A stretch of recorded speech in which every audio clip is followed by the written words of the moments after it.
Alhamdulillahi Rabbil Alamin. Wassalatu wassalamu ala ashrafil mursalin Nabiina wa maulana Muhammadin wa ala alihi wa sahbihi ajma'in. Wa ashhadu an la ilaha illallah wahdahu la syarikalah. Wa ashhadu anna Muhammadan abduhu wa rasuluh sallallahu alaihi wa ala alihi wa sahbihi wa man tabi'ahum bi ihsanin ila yaumiddin. Alhamdulillah, puji syukur kita haturkan kehadirat Allah Subhanahu wa taala. Di kesempatan pagi hari ini kembali kita melanjutkan kajian rutin membaca buku fikih bermadhab.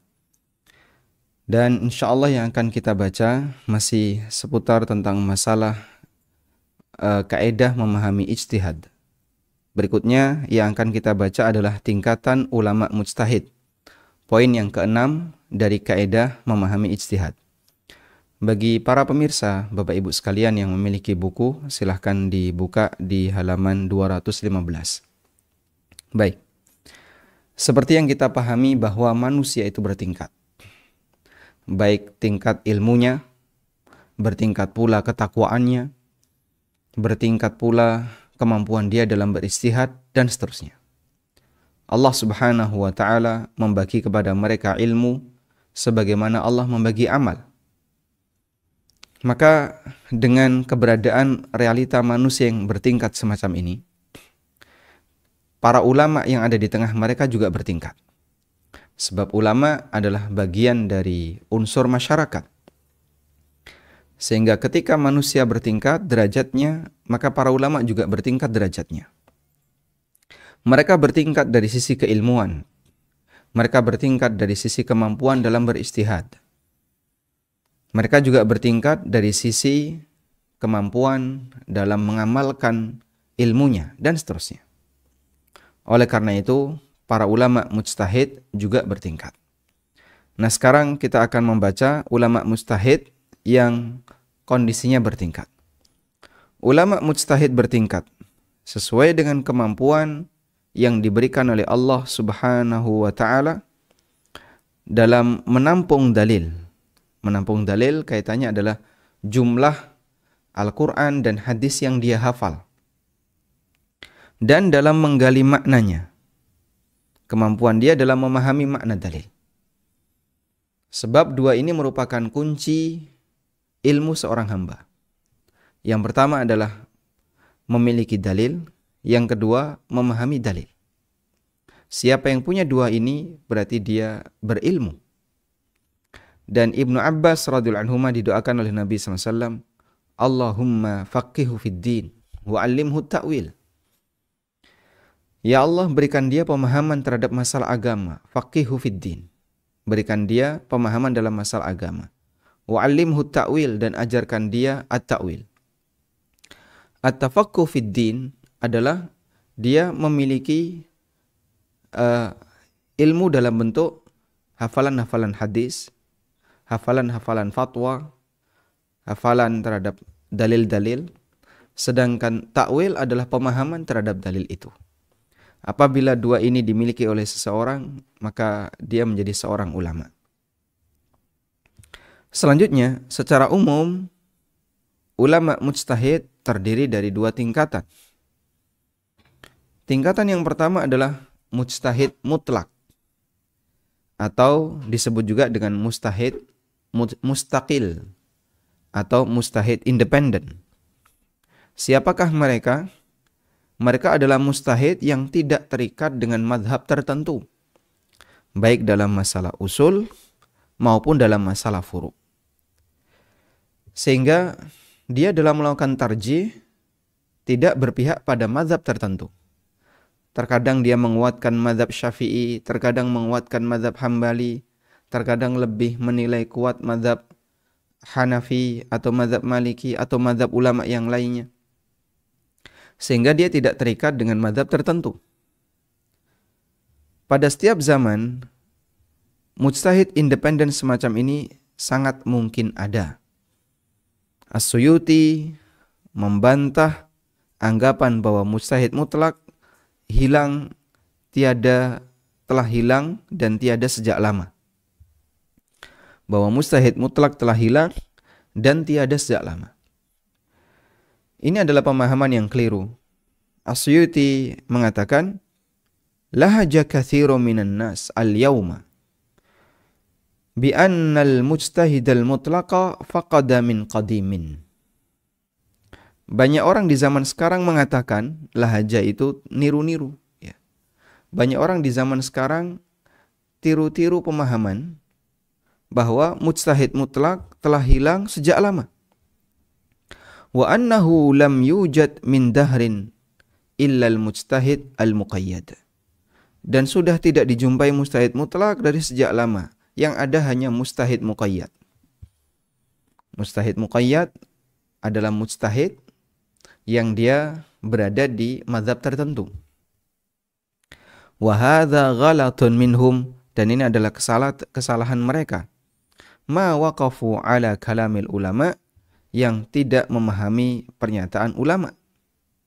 Tidak ada pernyataan ulama yang mendukung kesimpulan semacam ini. Dan ada salah satu tokoh di Indonesia yang dia pernah memiliki pernyataan bahwa mujtahid mutlak sudah nggak ada. Bahkan seingat saya bukan itu. Dia mengatakan pintu ijtihad sudah ditutup, sudah final, sehingga orang tinggal ngikuti saja, jangan beristihad. Sehingga ini salah satu di antara bukti bahwa pemahaman semacam ini ada di tengah masyarakat kita. Bahkan itu disampaikan oleh tokohnya, oleh salah satu di antara ulamanya, yang dianggap sebagai ulama oleh pengikutnya. Dan ini adalah sebuah kesalahan, kata As-Suyuti, tidak didukung oleh pernyataan ulama siapapun sebelumnya. Karena mujtahid mutlak akan selalu ada di setiap zaman. Allah Subhanahu wa taala menciptakan para hambanya yang dia punya pemahaman terhadap masalah agama tanpa terikat dengan mazhab tertentu. Syekh Ad-Dahlawi disebutkan dalam Usul Fiqh Al-Islami, menyebutkan 3 ciri mujtahid mutlak. Yang pertama, memahami dan bisa menggunakan usul dan kaidah untuk menyimpulkan hukum fikih. Usul itu prinsip-prinsip, ya sama seperti kaidah ya, dalam memahami sebuah dalil. Ibaratnya bagaimana cara dia memetik buah dari sebuah pohon, itu dia tahu caranya. Sehingga dia bisa menghadirkan buah itu dengan cara seperti yang dia pahami. Yang kedua, dia menguasai hadis-hadis dan athar dan bisa menarik kesimpulan hukum fikih darinya, serta menguasai perbedaan pendapat dan bisa mentarjih. Jadi mujtahid mutlak, ciri yang kedua adalah paham dalil, ngerti dalil. Dia tahu ini hadis, dia tahu ini ayat Al-Qur'annya, dia tahu ini hadisnya, dia bisa membedakan mana hadis sahih, mana hadis dhaif. Kemudian yang kedua, paham fikihnya, bisa menarik kesimpulan darinya. Yang ketiga, dia paham perbedaan pendapat. Dalam masalah ini ulama khilaf, ulama berbeda pendapat, ada pendapat A, B, C, dan bisa mentarjih. Kemudian berikutnya adalah bisa menyimpulkan turunan hukum untuk banyak kasus yang sampai kepadanya. Masya Allah. Dan ini bukan kemampuan yang ringan. Sehingga ada kasus di masa silam. Kasusnya seperti ini. Tapi dia bisa menjawab kasus baru yang ada di zamannya, dengan menggunakan pendekatan kasus lama yang sudah ada jawabannya. Metode semacam ini adalah metode kias, analogi, di mana kasus yang baru itu disamakan dengan kasus yang lama, kemudian setelah itu dia diberi jawaban. Baik, mujtahid semacam ini adalah mujtahid mutlak, meskipun manusia seperti ini jumlahnya sedikit di tengah masyarakat. Mereka ibarat sebuah permata yang indah, dan jarang orang bisa mencapai pada derajat semacam ini. Namun ini harus kita wujudkan di tengah masyarakat.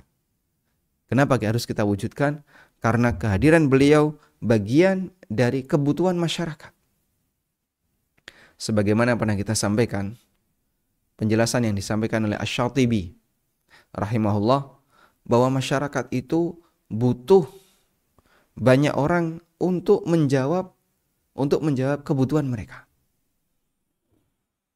Terutama kebutuhan dalam masalah agama. Sehingga orang butuh untuk seorang mujtahid, masyarakat butuh mujtahid.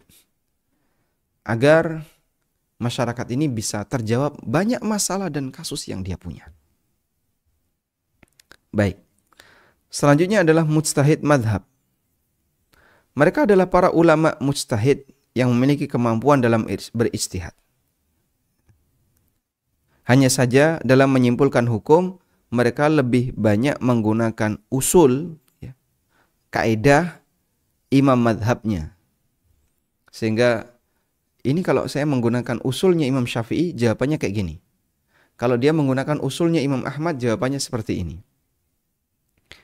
Sehingga mereka menempuh jalan sang imam dalam berijtihad. Mereka menempuh jalan sang imam dalam berijtihad. Saya pakai metodenya Imam Syafi'i. Saya pakai metodenya Imam Ahmad. Saya pakai metodenya Imam Malik atau metodenya Abu Hanifah. Dia dalam menyimpulkan itu menggunakan metode-metode ulama tersebut. Baik. Nah, mujtahid semacam ini juga bertingkat. Mujtahid madhab itu bertingkat. Di antaranya yang pertama, mujtahid mutlak madhab, yaitu ghairu mustaqil, tidak independen. Mujtahid dalam madhab dan dia termasuk di antara ulama kibar dalam madhab tersebut, namun tingkatannya di bawah imamnya. Di sini kita contohkan di antaranya adalah Abu Yusuf, muridnya Abu Hanifah, Muhammad bin Hasan Asy-Syaibani, dan Imam Zufar, yang mereka semua adalah murid-murid seniornya Abu Hanifah. Dan mereka mujtahid mutlak dalam madhab Hanafiyah. Setingkat dengan ini adalah Ibnul Qasim. Ibnul Qasim muridnya Imam Malik, dan Ashhab dari kalangan Malikiyah. Taib. Meskipun seperti ini cukup banyak ya, di tengah madhab-madhab yang lain, ya, meskipun dan kita mengenalnya untuk kemudian mengetahui posisi mereka dalam menyampaikan sebuah pendapat. Oh, mereka adalah orang semacam ini. Oh, pantas saja kenapa pendapatnya begitu diakui oleh para pengikut madhabnya. Berikutnya adalah mujtahid takhrij. Mereka adalah para ulama mujtahid yang bisa menyimpulkan kaidah berdasarkan dalil-dalilnya, tetapi ya, tidak keluar dari kaidah dan dalil imam madhab, sehingga nanti hasilnya kurang lebih sama seperti hasil ijtihadnya imam madhab. Mereka mampu untuk menjawab kasus baru yang tidak pernah dijelaskan oleh imam madhab dengan melakukan istimbat atau menyimpulkan dari keterangan imam madhab. Metode semacam ini disebut dengan metode takhrij. Imam Syafi'i pernah memberikan fatwa tentang transaksi A di zamannya. Ini ada transaksi B di zaman kita. Transaksi B ini mirip seperti fatwanya Imam Syafi'i untuk transaksi A. Ketika transaksi B ini dianalogikan dengan transaksi A, ada banyak kemiripan. Maka fatwa Imam Syafi'i untuk transaksi A dibawa ke transaksi B. Seperti ini yang disebut dengan metode takhrij madhab. Ya. Sehingga di situ ada kasus A. Yang kasus A ini sudah ada fatwanya dari Imam Syafi'i misalnya. Fatwa dari Imam Asy-Syafi'i. Anggaplah misalnya fatwanya Imam Syafi'i. Kasus B. Ini murni baru.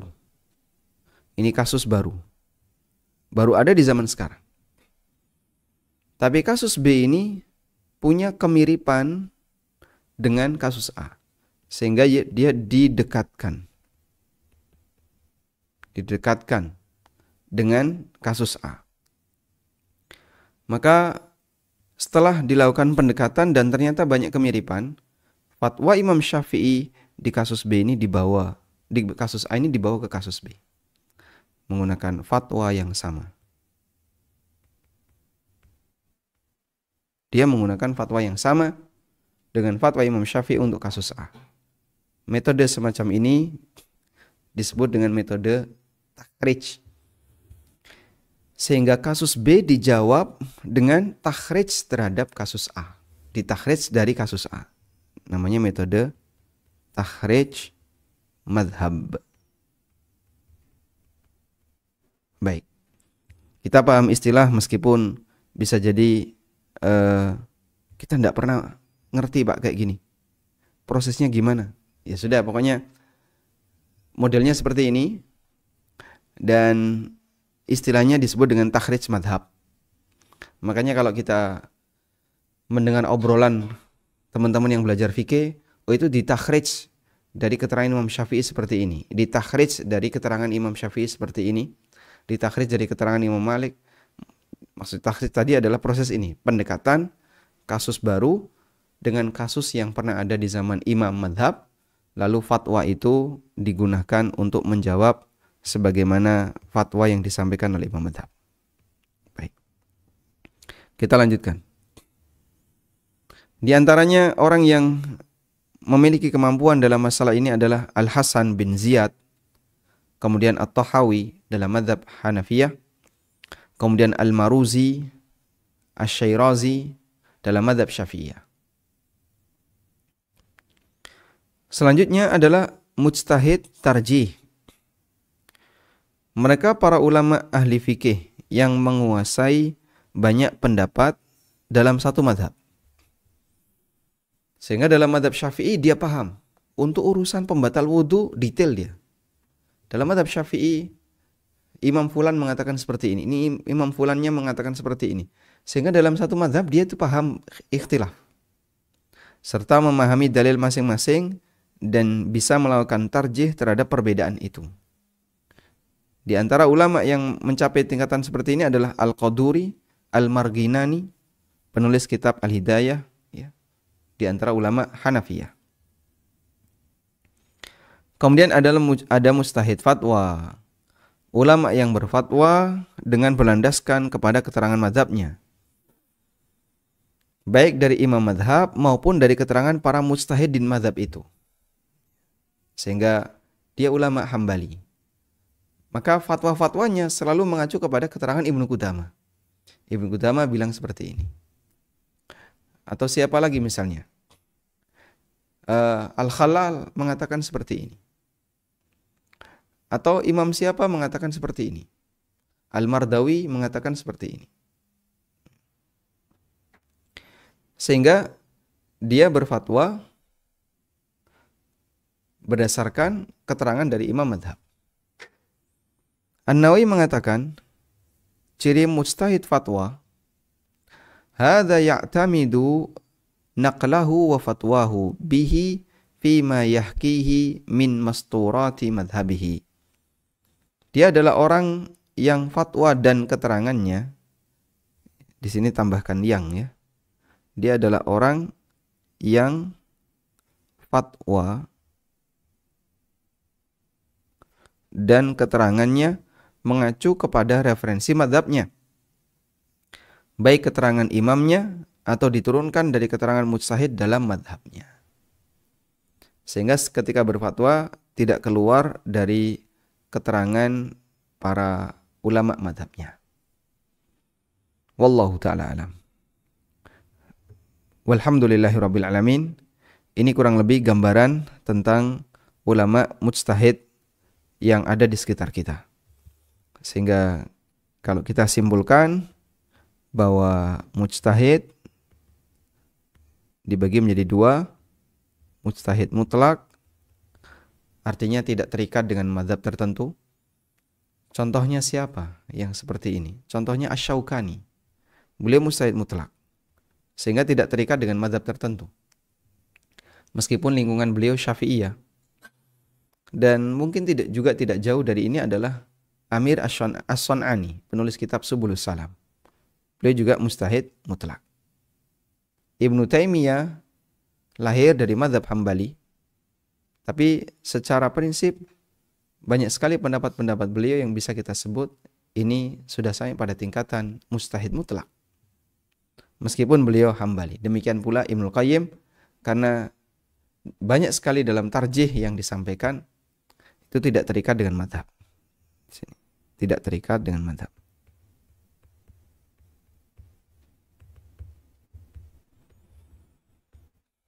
Tayyib. Kemudian ada mujtahid mazhab. Ada mujtahid mazhab. Sebagaimana namanya, maka dia tidak lepas dari mazhab. Dan mujtahid mazhab ada 4 tingkatan. Ada 4 tingkat. Ya. Yang pertama adalah mujtahid takhrij.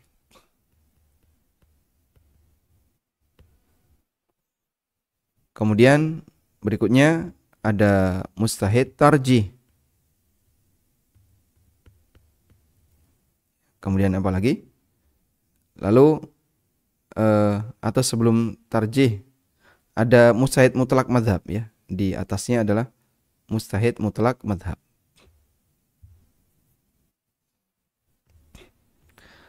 Jadi dalam mazhab tersebut ada mujtahid mutlak.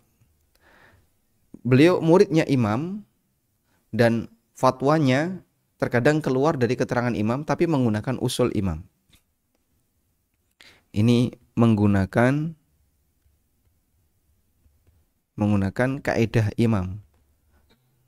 Sehingga dia tidak menggunakan kaidah sendiri tapi menggunakan kaidah imam. Kalau takhrij ini menggunakan jawaban imam.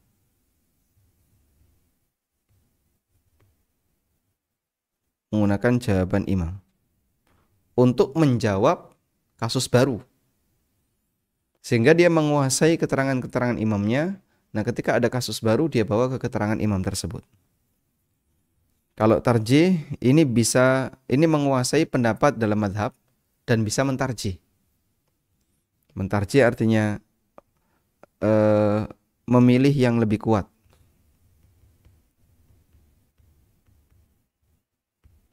Dalam satu madhab. Sehingga misalnya dalam Syafi'iyah ada 3 pendapat dan saya lebih cenderung pendapat yang pertama dengan alasan A, B, C, D. Itu mujtahid tarjih. Kemudian yang terakhir adalah mujtahid fatwa. Dia berfatwa dengan menggunakan keterangan para ulama madhab. Dia berfatwa sesuai keterangan ulama madhab. Dan ini yang barangkali cukup banyak terjadi di zaman kita, mujtahid fatwa.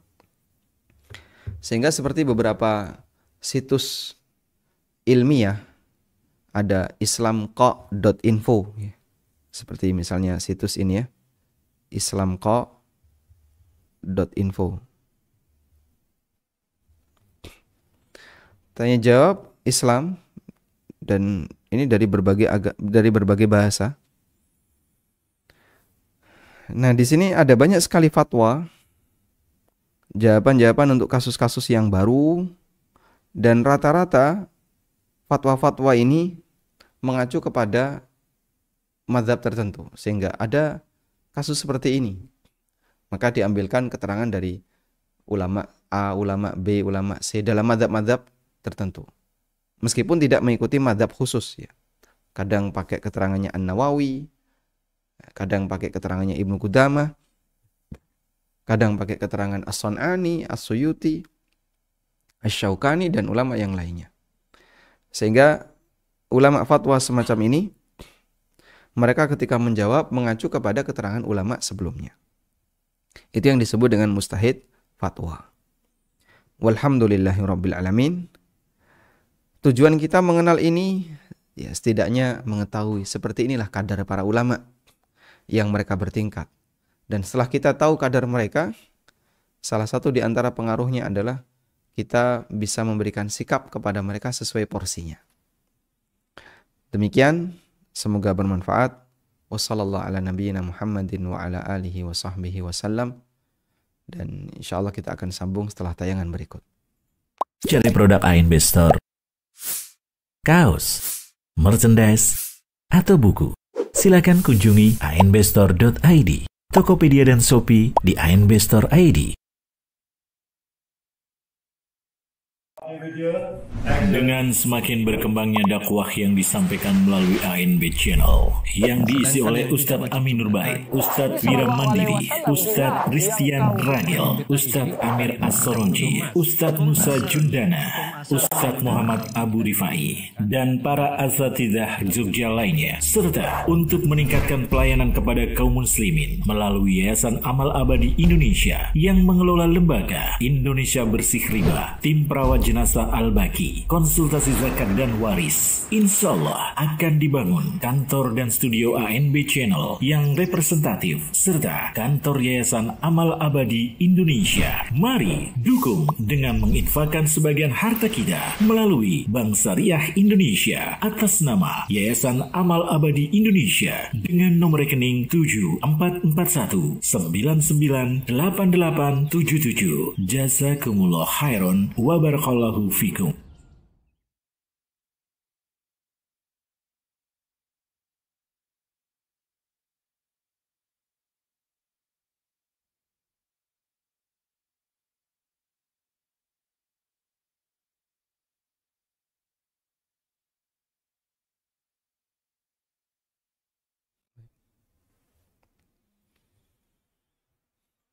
Alhamdulillah, selanjutnya kami persilahkan bagi Anda yang mau bergabung. Assalamualaikum Ustadz. Waalaikumsalam warahmatullahi. Ustadz, bagaimanakah hukum apabila sebuah yayasan panti anak yatim memiliki usaha dagang menjual makanan kepada seseorang dengan tujuan supaya makanan tersebut bisa dijadikan makanan sedekah kepada anak yatim di pantinya. Jadi yayasan itu menjual makanan, menjual lagi kepada seseorang yang akan bersedekah dan memberikan kembali ke anak yatim miliknya. Jazakallahu khairan. Baik, jazakumullah khairan. Ini pernah kita bahas ya di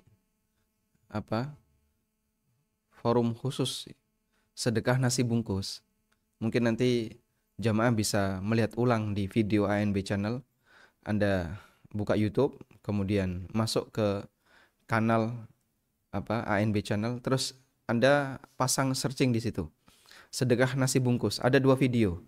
Yang satu dari Ustadz Aris Munandar, penjelasannya panjang, mungkin kurang lebih 1 jam lebih. Yang satu saya sendiri, lebih ringkas, dan itu sebenarnya adalah kesimpulan dari keterangan yang disampaikan oleh Ustadz Aris. Ada perbedaan pendapat dalam masalah semacam ini. Dan intinya, wallahu ta'ala alam, apabila Anda melakukan seperti itu, dan diketahui oleh para donatur, sehingga panti asuhan ini membuka warung. Lalu para donatur tahu, para muhsinin, para donatur tahu, bahwa donasi yang diberikan nanti akan digunakan untuk membiayai, makanan bagi para anak yatim di situ. Insya Allah tidak masalah. Berarti donatur sudah merelakan bahwa dia ketika bersedekah itu ternyata dipakai untuk membeli makanan di tempat itu. Dan tempat itu menyalurkan untuk panti asuhan yang menjadi linknya atau yang menjadi kerjasamanya. Kalau donatur paham dan dia ridho, insya Allah tidak masalah. Wallahu a'lam. Baik, silakan. Assalamualaikum. Waalaikumsalam. Silakan, Bapak. Yang pertama, saya menanyakan mengenai bagaimana hukumnya memakai peralatan masjid untuk kepentingan pribadi, misalnya vakum kepunyaan masjid, kemudian saya pinjam atau sewa untuk dipakai di rumah.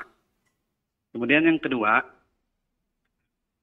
saya seorang pengawas sekolah, banyak kepala sekolah atau sekolah-sekolah membeli buku kepada tukang buku, kemudian tukang buku itu punya langganan tila.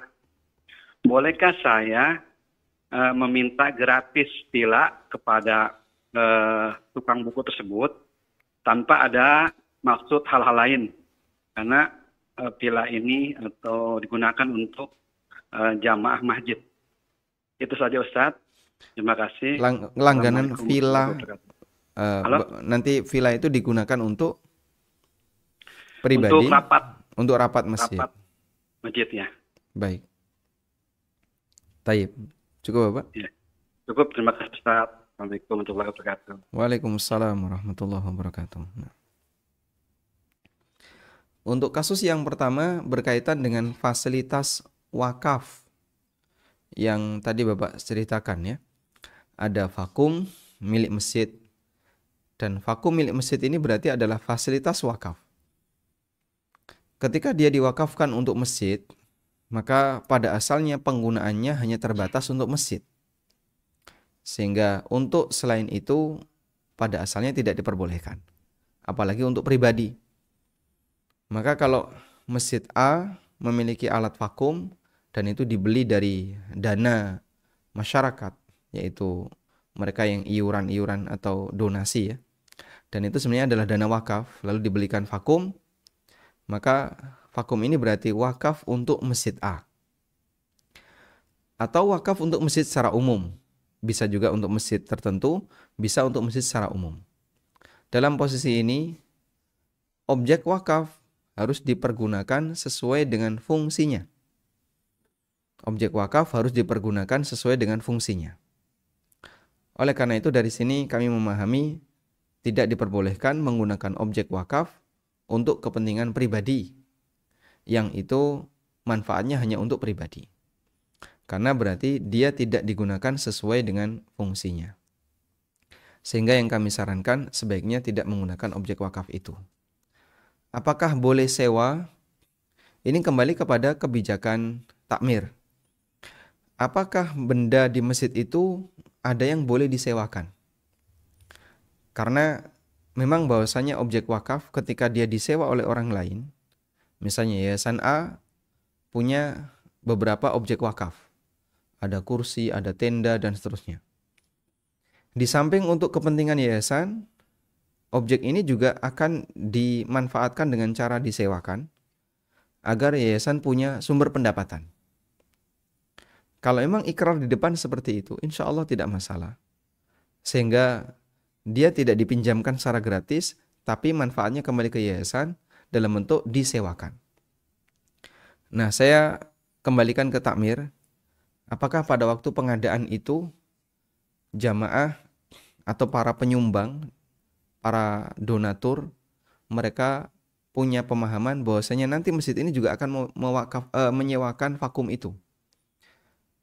Kalau ternyata dulu ada kesepakatan kayak gitu, sehingga masjid akan beli vakum untuk kepentingan masjid dan sekaligus untuk disewakan, agar nanti masjid dapat pemasukan.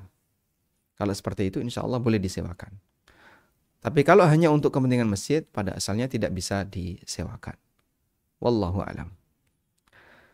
Selanjutnya untuk kasus yang kedua, Bapak berada di posisi sebagai pelanggan sebuah penerbit.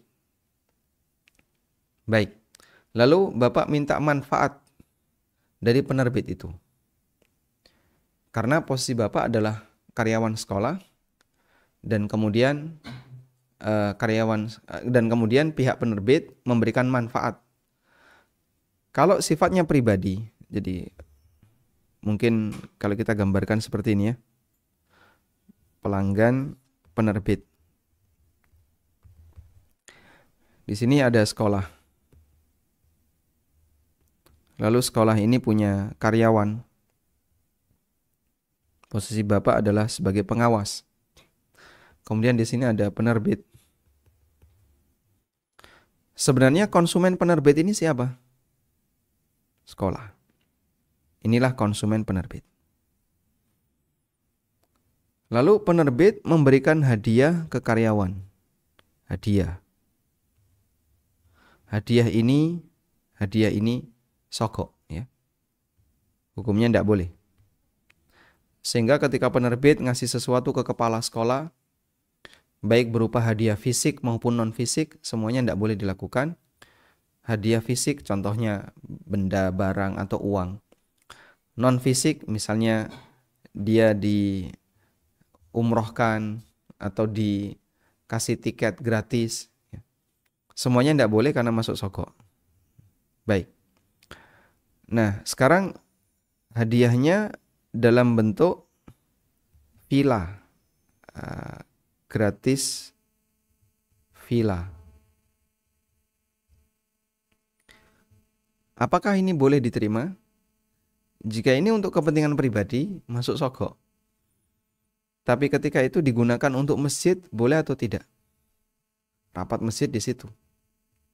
Wallahu a'lam. Kalau permintaan Bapak adalah untuk kegiatan sosial, insya Allah tidak masalah.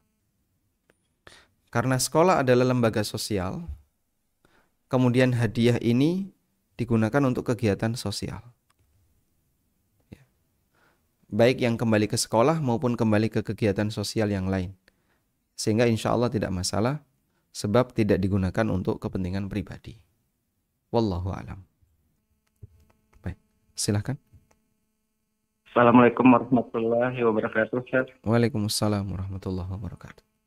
Apakah kita boleh mengikuti pendapat atau mengikuti kajian orang yang baru selesai tamat sekolah dari universitas umum? Kita kan ini posisinya bekerja di sebuah satu instansi atau yayasan. Nah, pimpinan yayasan tersebut mengatakan kalian harus mengikuti apa yang diberikan kepada pendapat yang mereka berikan. Wong kalian dikongkon otek mlebu surgae ora gelem. Jadi kami kan iki dituntun setiap minggu mengikuti kajian mereka. Padahal ilmu mereka itu entah dari mana Ustaz sumbernya. Nah, bahkan mereka mungkin masih awam juga sama-sama dengan posisi dari pegawai atau karyawannya.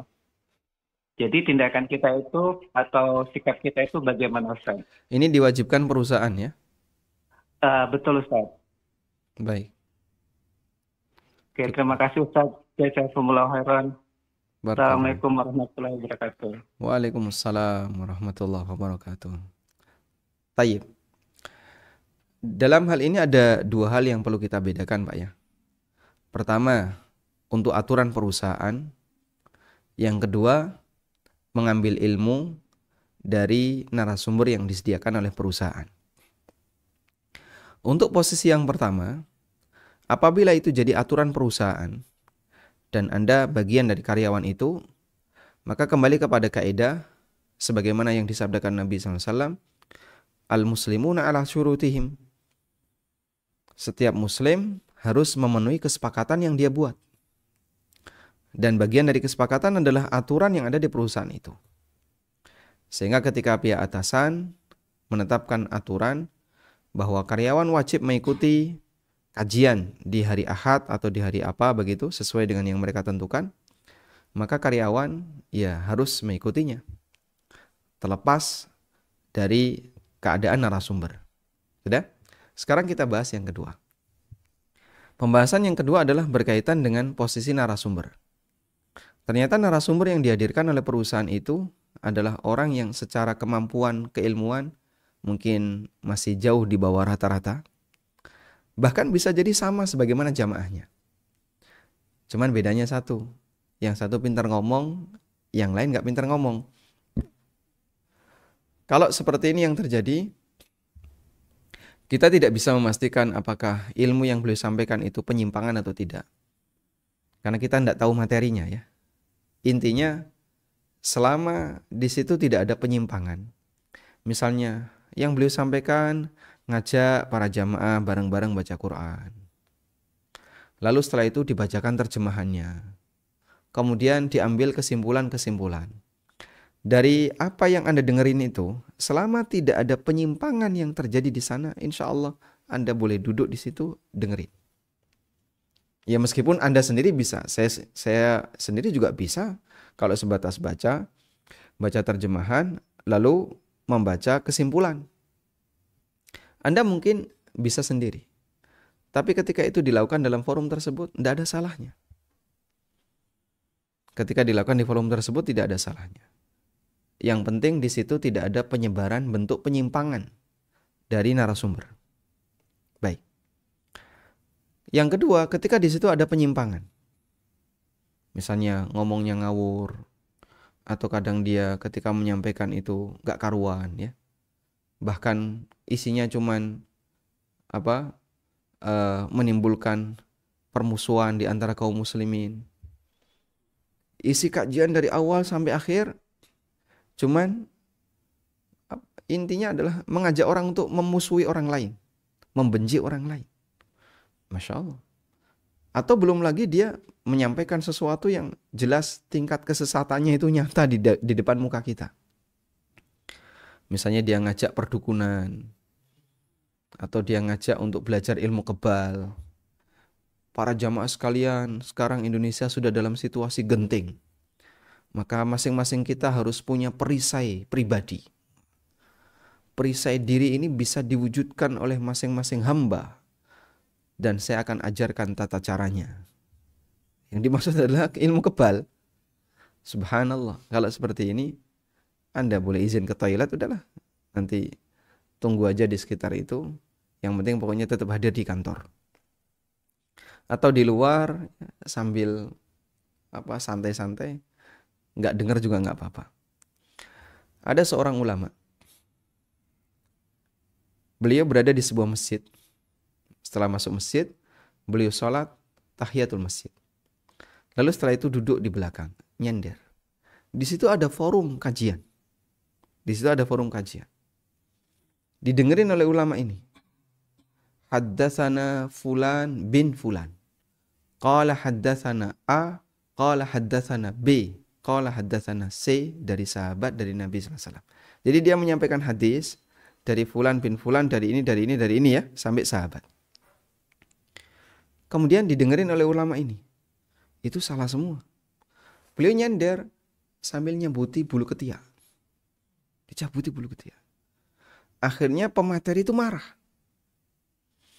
Lalu disampaikan kepada para jamaah. Lihatlah itu orang di belakang. Nggak punya sopan santun.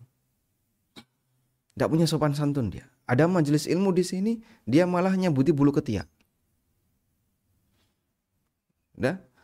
Sehingga para jamaah semuanya langsung menghadap ke arah orang ini. Marah mereka. Kamu tidak sopan. Ada majelis ilmu yang seharusnya kamu duduk di situ. Malah nyender di belakang. Terus nyebuti bulu ketiak. Ya. Nggak sopan. Akhirnya apa kata orang ini? Saya melakukan sunnah. Nyebuti bulu ketiak itu sunnah. Sementara orang itu berbohong. Loh, kok bisa? Kamu bisa menilai dia berbohong. Dari mana kau tahu kalau dia itu berbohong? Yang dia sebut fulan bin fulan itu saya. Padahal saya tidak pernah ngomong kayak gitu. Dari mana dia dapat hadis dari saya yang saya tidak pernah punya murid seperti dia? Jadi, haddatsana si A, fulan bin fulan. Itu ternyata orang ini. Dari mana dia bisa mendapatkan hadis dariku? Dia nggak pernah ngaji kepadaku. Akhirnya semua orang bubar dari majelis itu, malah kumpul di tempat orang ini. Sekarang ceritakan kepada kami hadis yang sebenarnya. Akhirnya beliau menyampaikan hadis. Masya Allah ya. Sehingga ketika ada sebuah majelis ilmu yang isinya ngawur, penuh dengan kedustaan, terkadang disikapi oleh seorang ulama nggak digubris, malah melakukan aktivitas yang lain. Maka kalau Anda menjumpai seperti ini, dia kalimatnya kalimat ngawur, ketika menyampaikan dalil ngawur, kamu percaya nggak ada jin? Percaya. Alladzi yuwaswisu fi sudurin nas minal jinnati wan nas. Jin dan manusia diciptakan untuk ibadah. Dan terjemahan ngawur sekali. Udah. Lalu Anda santai di belakang ya, menunjukkan ya pokoknya nggak perhatian. Sampai membuat orang curiga dengan kita. Tanya, kenapa kamu kayak gini? Dia ngawur. Masa kayak gitu? Kalau mau penjelasan yang lebih bagus, ini saya bisa jelaskan. Nah, itu salah satu contoh di masa silam, di mana ada orang yang berada di dekat majelis ilmu, tapi yang disampaikan itu kedustaan, di dekat pengajian ya, tapi yang disampaikan kedustaan. Sehingga bukan majelis ilmu itu, majelis dusta. Majelis ngawur. Sehingga yang beliau lakukan malah nyabut bulu ketiak. Tayyib. Ya, meskipun kita bukan sedang mengajarkan seperti ini ya, namun kita menyebutkan ini salah satu contoh bagaimana sikap ulama masa silam ketika beliau hadir di sebuah forum kajian yang disampaikan kesesatan, kedustaan, kebohongan. Ya ditinggal, nggak digubris. Wallahu a'lam. Baik. Cukup? Ada lagi? Siap. Assalamualaikum warahmatullahi wabarakatuh, Ustaz. Waalaikumsalam warahmatullahi wabarakatuh. Bolehkah kita mengadakan turnamen? Di sini disebutkan turnamen golf dengan uang pendaftaran dan hadiah diambil dari sponsor. Lalu uang pendaftaran saya ambil untuk operasional dan membayar panitia turnamen dan marketing. Uang pendaftaran ada 2 paket, boleh memilih, ada yang murah, ada yang mahal.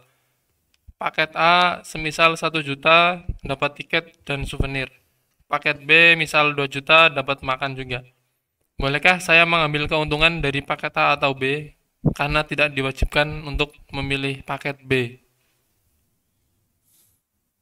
Hadiahnya dari sponsor. Tayyib. Baik, terkait masalah lomba ya.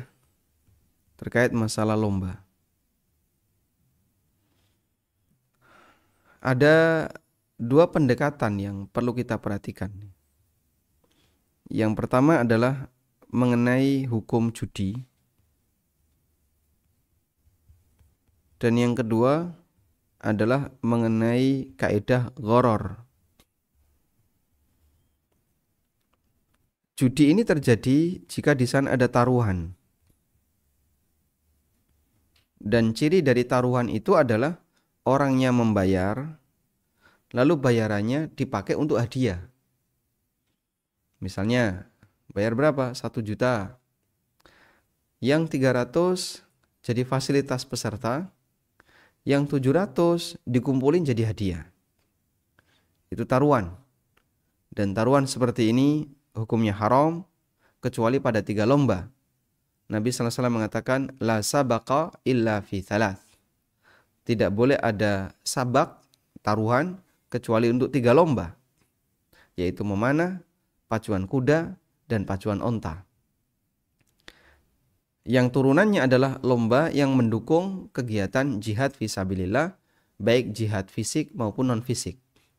Maka para ulama membolehkan adanya taruhan untuk lomba hafalan Quran, atau lomba hafalan hadis, atau lomba nulis buku, lomba nulis artikel. Ayo kita taruhan, kita lomba nulis artikel.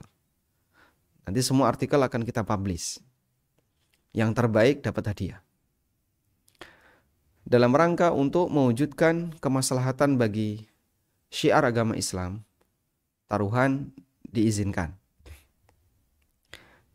Dan ini terjadi apabila tadi ya, uang lomba atau pendaftaran digunakan untuk hadiah.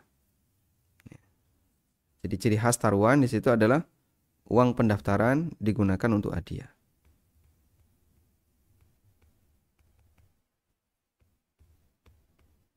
Baik. Kalau sampai pada tingkatan taruhan, maka sebenarnya statusnya judi. Dan itu hukumnya tidak boleh ya. Jelas haram. Kemudian berikutnya kita beralih ke masalah gharar. Ada pendekatan yang kedua adalah pendekatan gharar. Bisa jadi tidak ada taruhan. Jadi untuk pendekatan gharar di sini tidak ada taruhan. Karena tidak ada taruhan, berarti uang daftar bukan untuk hadiah. Uang pendaftaran tidak digunakan untuk hadiah. Terus hadiahnya dari mana? Hadiahnya dari sponsor. Hadiah dari sponsor.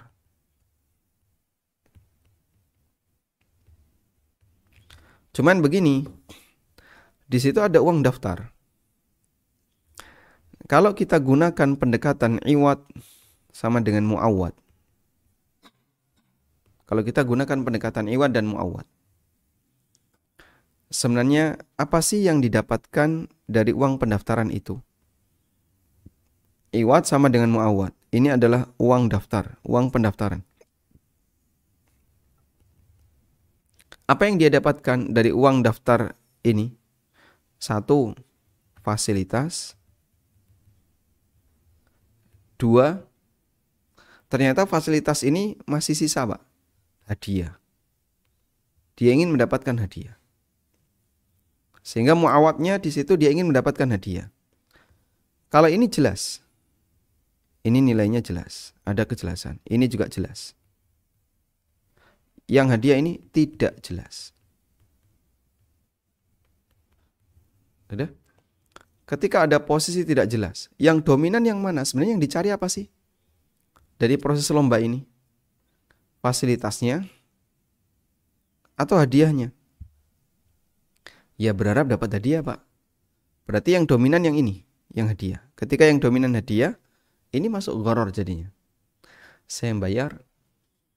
Dan gharar itu kan transaksi yang nanti kesimpulannya ada 2. Kalau nggak untung, rugi.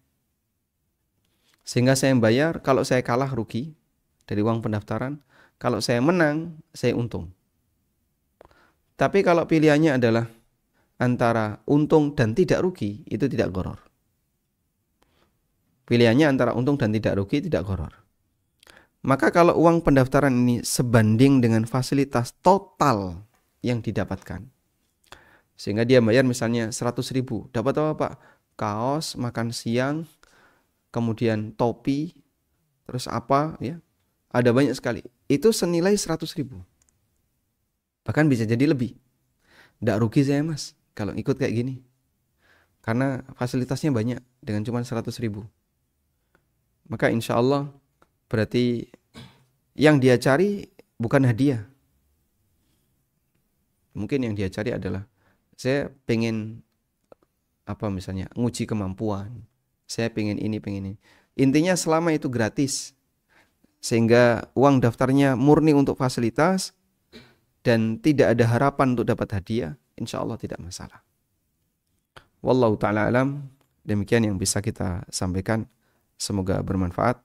Wassallallahu ala nabiyyina Muhammadin wa ala alihi wa sahbihi wa sallam. Wa akhiru da'wana anil hamdulillahi rabbil alamin. Wassalamualaikum.